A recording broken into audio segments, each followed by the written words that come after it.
ഇനി T B നമുക്ക് പോസിറ്റീവായിട്ടാണ് വരുന്നതെങ്കിൽ നിങ്ങൾ ഒട്ടും തന്നെ പേടിക്കേണ്ട ഒരു അസുഖമല്ല ഈ ക്ഷയരോഗം. വളരെ പണ്ട് തൊട്ട് തന്നെ ക്ഷയരോഗത്തിന് അഗൻസ്റ്റ് ഒരു സ്റ്റിഗ്മയുണ്ട്. ക്ഷയരോഗം വന്നാൽ മോശമാണെന്നുള്ളൊരു ഫീലിംഗ് ഉണ്ട്. നിങ്ങൾ അങ്ങനെ ചിന്തിക്കേണ്ട ആവശ്യമില്ല.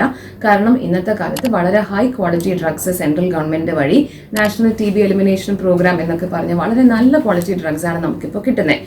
ഈ പറഞ്ഞ മരുന്ന് നമ്മൾ 6 മാസം എടുക്കണമെന്ന് മാത്രം എല്ലാവരും ഒന്ന് ഓർമ്മിക്കണം.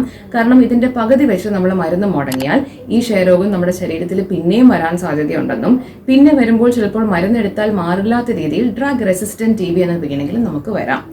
ഇനി ടി ബി വരാതിരിക്കാൻ നമ്മൾ എന്താ ചെയ്യേണ്ടതെന്നും കൂടെ ഒന്ന് ആലോചിക്കണം. നമ്മൾ ടി ബി വരാതിരിക്കാനായിട്ട് നമ്മുടെ ഈ പുകവലി, മദ്യപാനം അങ്ങനത്തെ ദുശ്ശീലങ്ങൾ നമ്മൾ കംപ്ലീറ്റ് ആയിട്ടൊന്ന് ഒഴിവാക്കണം.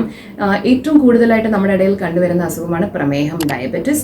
അപ്പോൾ ഡയബറ്റിസ് ഉണ്ടെങ്കിൽ അത് ഒട്ടും തന്നെ കൺട്രോൾഡ് അല്ലെങ്കിൽ ക്ഷയരോഗം വരാനുള്ള സാധ്യത വളരെയധികം കൂടുതലാണ്. മാത്രമല്ല ഓവറോൾ നമ്മുടെ ജനറൽ ഹെൽത്ത് മോശമാകുമ്പോൾ നമ്മുടെ പ്രതിരോധ ശക്തി ശരീരത്തിൽ കുറയുമ്പോഴാണ് ടി ബി വരുന്നത്. അപ്പോൾ ഒന്ന് ഹെൽത്ത് എല്ലാവരും തന്നെ ശ്രദ്ധിക്കുവാണെങ്കിൽ നമുക്ക് ടി ബി വരാതിരിക്കാനുള്ള സാധ്യതയും വളരെ കൂടുതലാണ്.